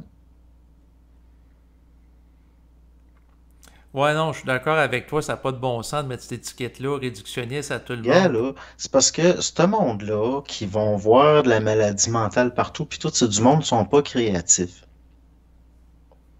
Ils sont pas créatifs, ils comprennent pas c'est quoi de l'intelligence créative réelle. C'est des, c'est des êtres mécaniques, puis morts. Moi, dans mes yeux, ça revient à être mort. Puis eux autres, tout ce qu'ils savent faire, c'est catégoriser. Ils sont comme, euh, ils sont comme un obsessif compulsif qui classe des affaires. Mhm. Puis ils sont limités. Donc, ça devient facile parce que ça les rassure de tout mettre dans des catégories. Comme ça, ils peuvent appréhender le monde de l'inconnu, ce qui leur fait peur. Donc, on a l'impression d'être en contrôle en créant des catégories, ça donne un sentiment de sécurité. Ben, Ça... c'est qui les malades, dans le fond? Moi, je trouve que c'est de la folie. C'est être tellement limité, c'est être tellement mort en dedans, puis être tellement apeuré par l'inconnu que c'est aussi bien Ben, c'est ça, parce que là, plus qu'on le parle, plus que ça me fait penser que ça peut être une forme de mécanisme de défense pour se prémunir de l'angoisse par rapport à l'inconnu, de mettre ça dans Ouais, des catégories pour donner un sentiment de contrôle à l'individu. c'est ça. À un moment donné, on voit des choses se répéter. On vient, on a l'œil. C'est souvent du monde faible qui vont avoir ces réflexes-là. Mais- Puis après, tu regardes leur enfance, tu te rends compte de ah ben le Doc Mayou, il était plus petit que les autres, puis sa mère a dit qu'il chignait, puis Mhm. bon. Fait que à un moment donné, c'est parce que tout est à double tranchant. Parce qu'il n'y a pas juste ceux qui sont obsédés par l'analyse qui ont une capacité d'analyse, là. Qu'est-ce qu'il dit? Il dit, juge pas trop si tu veux pas être jugé. Quelqu'un que ça ne dérange pas d'être jugé, il s'en fout, puis Mhm. il va exercer son jugement pareil. Mais par contre, quelqu'un qui veut pas trop être jugé ou qui a peur qu'il donne de l'importance au regard des autres, ben là, il est fait, là. Parce qu'il y a des retours à un moment donné, il y a des... plus on essaie de cacher de quoi, plus ça paraît. Mhm. Fait qu'à un moment donné, là, c'est parce que c'est du monde, ils ont peur de l'inconnu. C'est de la peur, dans le fond, de catégoriser tout en ça, c'est de la schizophrénie, ça, c'est ci, ça, c'est ça. Ben là, c'est parce que tu viens de réduire ton champ possible de découverte. Fait que c'est du monde anti-créatif, ça. Si on n'avait rien que du monde de même, la société, ça serait pas passé grand-chose, là. Non, ben, ça a été juste de la répétition du mémorial lié au passé, là, d'une personne à l'autre, là. Ouais. Fait que ça fait du monde. Il y a une âme, mais il n'y a pas d'esprit. Par contre, c'est sûr que ça peut, si je regarde l'activité du Doc Mayou en contrepartie, il peut, dans le fond, en étant très critique par rapport à tout ce qui est paranormal, amener de la conscientisation chez des gens pour qu'ils évitent de sombrer dans la pensée magique, voire le Ben délire oui. sectaire. Ben c'est ça sa job. C'est sa fonction. Ben oui, il a fait comme faut. Là-dessus, j'ai rien à dire.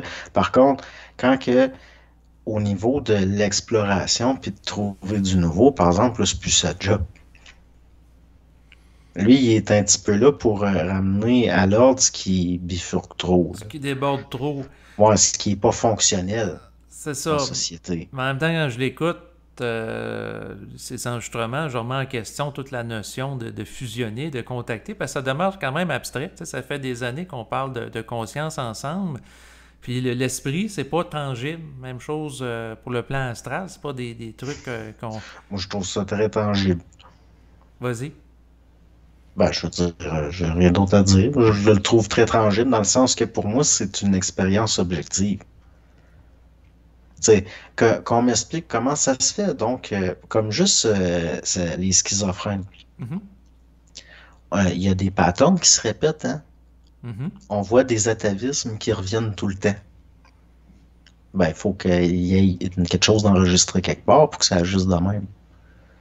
Là, les théories, la science, puis tout, là, sont limitées, là. Ils sont pas Excuse-moi, capables de peux-tu expliquer définir le ça. mot atavisme? Un atavisme, c'est des choses qui reviennent. C'est-à-dire que tu vas voir ça dans différentes cultures, même des cultures qui se sont jamais côtoyées ou qu'il n'y a pas de, ils n'ont aucun contact. Pourtant, les mêmes archétypes vont revenir. Il faut que l'information soit enregistrée quelque part. Et c'est un petit peu comme les schizophrènes. Mhm. Peu importe le pays, les délires vont se ressembler, puis ça obéit à des structures assez semblables. Tellement que des fois, on peut se demander s'il n'y a pas la volonté de quelque chose derrière. Tellement c'est répétitif, puis que ça va tout le temps dans les mêmes patterns. Comment ça se fait que la plupart des schizophrènes que j'ai connus, par exemple, ils ont des délires religieux. C'est-à-dire, pas que la religion, c'est délirant, Mhm. mais leur délire va se servir des formes. Là, on tombe plus dans ce qui est jungien, c'est-à-dire les archétypes, ces formes-là. Puis pourquoi, puis là, on va dire il y a des forces, mais là, sans le prendre au niveau occulte, c'est-à-dire qu'on voit un effet, puis il y a quelque chose qui s'exerce, il y a un effet, tu sais, il se passe quelque chose, donc on va dire il y a une force, là. Mais pas obligé de le voir comme occulte ou une force occulte, là. Sans faire de l'antitisation. C'est ça. C'est sûr que dans le fond, ben, comme le Doc Mayou va dire, ben, dans un contexte rural, de la campagne, ça se peut que les gens délirent plus sa religion. Puis dans un contexte urbain, dans les villes, c'est plus les extraterrestres. Puis si la personne elle Ça vient revient au d'Europe même. de l'Est, ça va être la peur du KGB puis des espions russes. Mais si on regarde derrière les formes, on voit que c'est les mêmes délais, mais qui utilisent d'autres formes. Mais c'est les mêmes forces.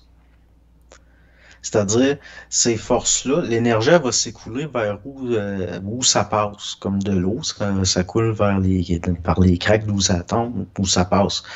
Donc, ces forces-là vont utiliser les formes qui fonctionnent. Donc, c'est juste une affaire de contexte. C'est-à-dire, c'est clair que le délire, ça marchera pas, le délire religieux, avec un athée qui est venu au monde de Moscou. Donc, là, ça va prendre d'autres formes. Mais le mouvement qu'il y a derrière, puis les forces agissantes derrière sont les mêmes. Peu importe la culture, peu importe le contexte, c'est juste ça change de forme. Ça va prendre des formes qui fonctionnent pour s'exprimer.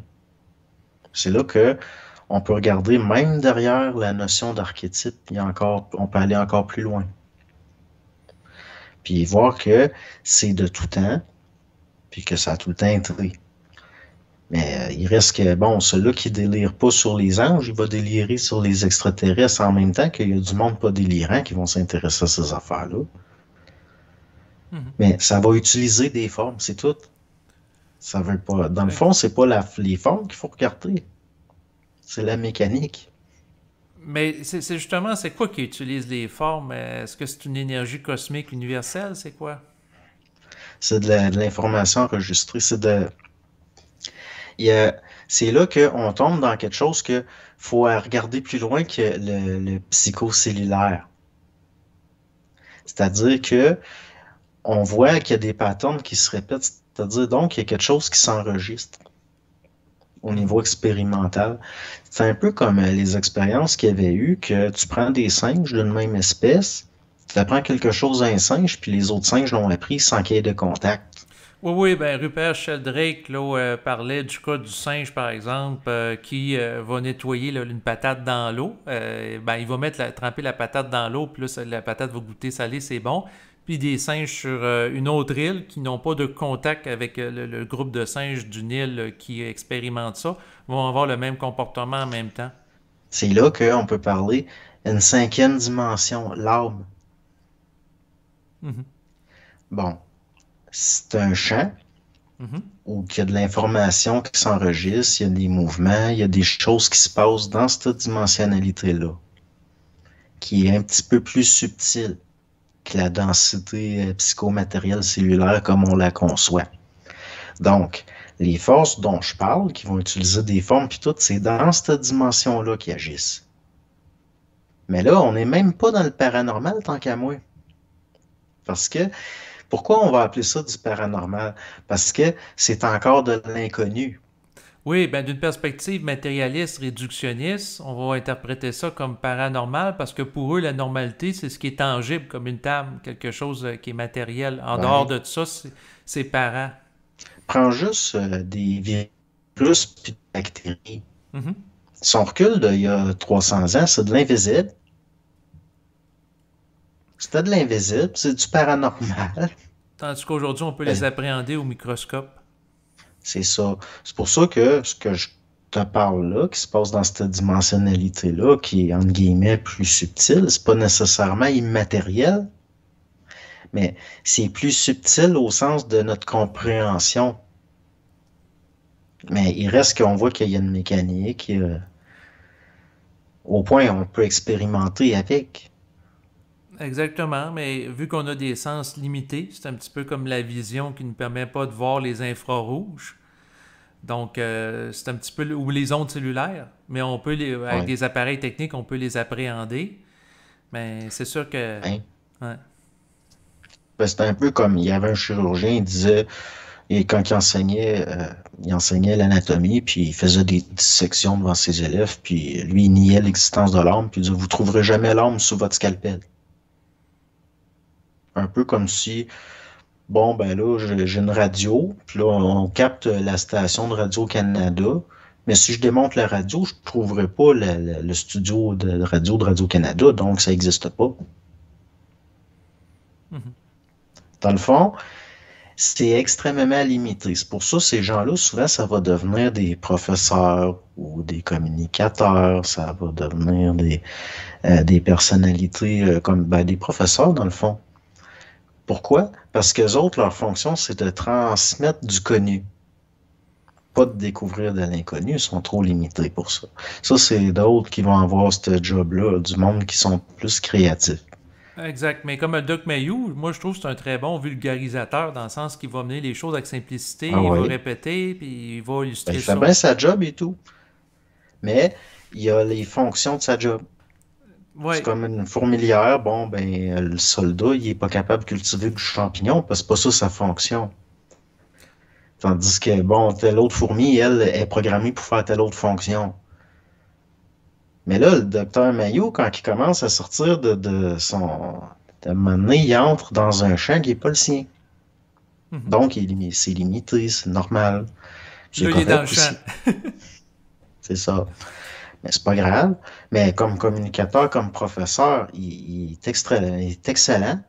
mais il fera jamais de découverte. C'est pas ça sa job, puis il n'a pas été conçu par la nature pour ça. Parce que pour ça, ça prend ce qu'on pourrait appeler, entre guillemets, en science, une âme d'artiste un peu. Puis ça, ben, c'est un autre type de personnalité qui font des découvertes. C'est complètement différent. C'est pas la même fonction, c'est pas la même fourmi.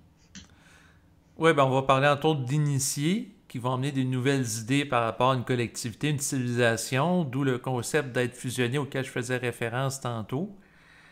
Donc, est-ce à dire que des gens de la science conventionnelle, matérialiste, dans le fond, ça sert à rien de vouloir leur présenter de l'information d'une perspective post-matérialiste ou autre parce qu'ils Ouais, non. n'ont pas la capacité d'intégrer une vision De plus toute élargie? façon, une fois que tu as fait une découverte, tu as juste à démontrer ta découverte. Puis là, le collectif n'a pas le choix. Mais ça donne rien en attendant d'essayer de démontrer une théorie ou de la rentrer de force dans la tête de du monde qui pense pas ça, là. Mhm. C'est gaspiller de l'énergie. Non, non, quelqu'un de créatif, faut qu'il mette son énergie à faire sa job, pas à convaincre les autres. Non, Une non, je fois qu'il a comprends. fait sa job, qu'il a découvert de quoi de nouveau, là, il peut l'amener puis le mettre dans la face des autres, puis ils n'ont pas le choix. C'est de même qu'on fait une découverte, qu'on amène des découvertes. Mais ça donne rien de faire des débats idéologiques à pu finir puis d'aller s'astiner avec le monde qui sont pas d'accord. C'est une perte d'énergie. Mhm. Fait que c'est pour ça que prends un peintre, par exemple, qui serait un créatif puis tout, ben il va être dans son atelier à peindre. Il va pas aller s'astiner aux Beaux-Arts avec du monde d'un autre courant pour essayer de les convaincre que c'est lui qui a raison. Il va rester dans son atelier à peindre. Oui, exactement. Il va se concentrer sur son art plutôt que d'aller dans des débats théoriques par rapport à c'est quoi la meilleure façon d'exprimer l'art, là. Ben oui. Ben, c'est pour ça que ça donne rien là, de s'astiner avec le monde ou d'essayer de les convaincre. C'est pas de même qu'on découvre du nouveau. Ça, c'est comme c'est du chicage de guenilles, c'est du ruminage, ça sert à rien. Puis quelqu'un qui fait ça, il se crée des oppositions. Puis là, il y a un piège, là, il y a une partie de son énergie qui va être mobilisée à tenir sa position. Mais il devient statique, puis il y a plus de mouvement, il n'y a plus rien. Puis là, il se coupe. Il devient de l'âme, puis il n'y a plus d'esprit, il se coupe. Mais en même temps, il ne faut pas qu'il se coupe des autres en restant tout seul dans sa bulle à faire son œuvre, Ben parce qu'à non. ce moment-là, il n'est pas nourri d'échanges d'idées avec les autres. Ben, faut qu'il y ait un entre-deux. C'est là que j'allais en venir, parce qu'après tout, Bernard de Montréal disait on n'est pas intelligent tout seul. Ouais, mais ça, c'est sûr, parce que l'intelligence, c'est collectif. Et là, à ce moment-là, ça amène l'enjeu à savoir jusqu'où tu dévoiles des choses ou présentes des choses. Parce que si tu restes tout seul dans ta bulle, tu bénéficies pas de l'intelligence des autres. Mais en même temps, si tu présentes des informations qui sont indigestes pour les autres, tu crées des chocs. Ouais, mais d'un autre côté, c'est comme quand il disait, oh, boire du coke, là. Mhm. Donc, c'est pour ça que c'est une question de discernement. Les extrêmes, c'est jamais bon. Mais c'est un peu comme, il y en a un Allemand qui a passé pour un fou pendant des décennies, il étudiait les abeilles. Puis il pensait que les abeilles avaient un langage. Mhm. Il a passé, mais il était pas fou, là. C'est pas, tu sais, je veux dire, à un moment donné, il a pu démontrer sa théorie. Bon, mais il reste il était pas complètement coupé du monde. Ça sert à quoi de découvrir des choses si tu y meurs avec? Mhm. S'il avait été complètement coupé du monde, puis juste là, ça devient un savant fou, là. Parce que ce qu'il découvre sert à rien. Ça ira jamais nulle part. Il n'y a pas d'intégration par le collectif, la société. C'est pour ça que c'est pas bon d'être antisocial. Oui, puis en même temps, c'est pas bon de chercher la popularité en étant complaisant avec le public. Ouais, ben là, c'est parce que ça devient, c'est comme une putain, là. Mm. C'est bon. C'est pas mieux non plus. Mais il y en a, mais c'est pas eux autres qui font des découvertes. C'est des champions du marketing. Mais il risque, bon, c'est un peu comme un musicien qui fait du pop. Mhm. il peut faire des hits puis tout, mais 125 ans après, c'est pas le pop qui reste. C'est pas ça la grande musique, tu sais, c'est pas ça, c'est comme du fast-food. Mais là, à un moment donné, la personne, il faut qu'elle fasse des choix. Mais il y en a qui sont faites pour faire du fast-food, sont faites pour, bon, ben, c'est correct, tu sais, je veux dire. L'affaire, c'est que comprendre que c'est justement, elle est là la vraie diversité qui enrichit pour vrai. Dans le sens, il y a différents types psychiques, il y a différentes personnalités. Puis, dès qu'ils sont trop occupés à se confronter entre eux autres, il y a une perte d'énergie. Mhm. Donc, bon, ils sont pas Puis si centrés. en même temps, simultanément, ils ne sont pas occupés à se confronter entre eux, il peut y avoir une stagnation de l'énergie. Ouais, ben, c'est pour ça que je te dis, comme il y a un entre-deux. C'est une question de discernement. Mhm. Mais quelqu'un il y en a qui ont besoin de ce stimuli-là. Ce qu'on pourrait appeler de la saine compétition. Bon, c'est correct aussi, mais c'est pas tout le monde qui a besoin de ça. Ben, des fois, c'est juste un exercice aussi, là. Exactement.